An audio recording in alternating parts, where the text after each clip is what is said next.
In a series of videos, we'll be going through the Do No Harm frameworks. The Do No Harm project has two frameworks, what we call the relationship framework and the action framework. This video will be about the relationship framework. We'll go through the action framework in a later video. Here at the outset, I'd actually like to say a quick word about the two frameworks and why there are two of them. The relationship framework is that framework that you are already familiar with, the one that came out of the whole Do No Harm learning process that led to Mary Anderson's book, Do No Harm, as well as Options for Aid in Conflict, and that then became the basis for the training program that started really in about 2004. As we've seen, people don't wind up using that framework in the field in the way that it is generally taught. As we asked people what they actually did, we came up with the action framework. The relationship framework is still valuable. It's not replaced by the action framework. Both frameworks are still valid, still important to be taught, so that we will be going through, as I said, both of the frameworks. Let's turn now to the relationship framework. That first framework, as you remember, came out of the 7 lessons of the Do No Harm project. That first lesson was that in a context of conflict, when you enter the context with whatever sort of intervention, whatever sort of assistance, you become a part of that context. Once again, you go into the context, you become a part of the context. That was that first lesson. The second lesson was that in every context, there are both dividers and connectors in that situation that make up the context. That was the second lesson, that in any context, there are always dividers and connectors. The third lesson that we had learned from the Do No Harm project was that any intervention will have an impact on both dividers and connectors. You can't avoid having those impacts if you go into that context and become a part of it. Impacts can be negative, which is the initial impetus for the Do No Harm project, which is the negative impacts we saw. A negative impact is something that increases dividers in a situation, increases the dividers or the sources of tension, or decreases a connector or a local capacity for peace. These are the negative impacts. We've also seen, however, that interventions and assistance can have positive impacts.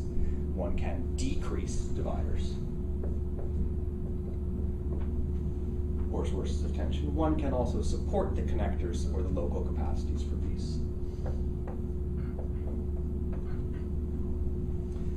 So those are the first 3 lessons. You enter the context, you become a part of the context. Context is characterized by dividers and connectors.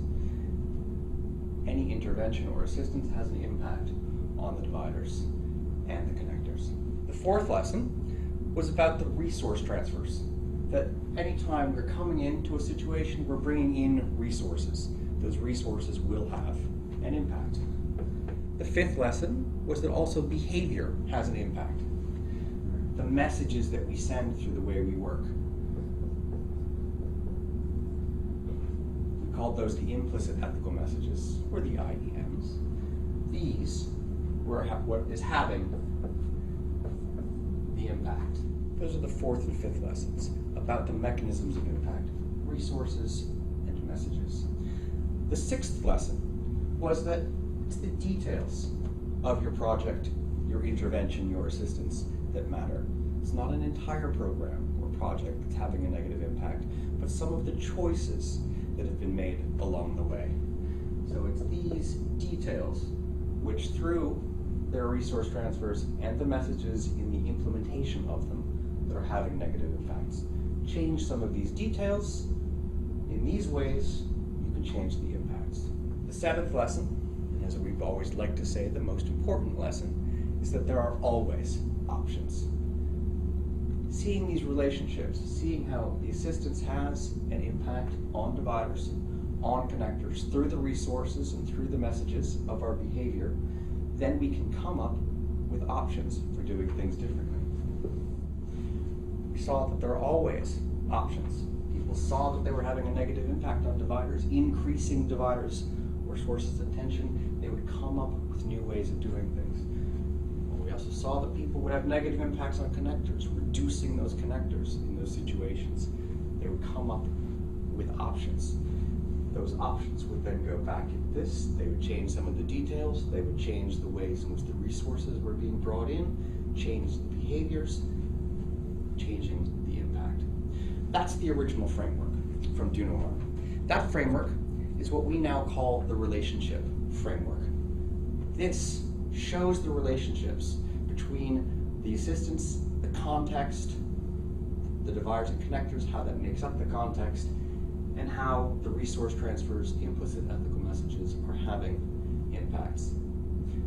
As we got out there into the field, after many years of training this, teaching people this process, going through workshops with people, going through all of these things, we found that in people's daily work, in their daily existence, they didn't think this way. People still say this is incredibly valuable for showing the relationships, but it's not what people do in the field on a day-to-day basis.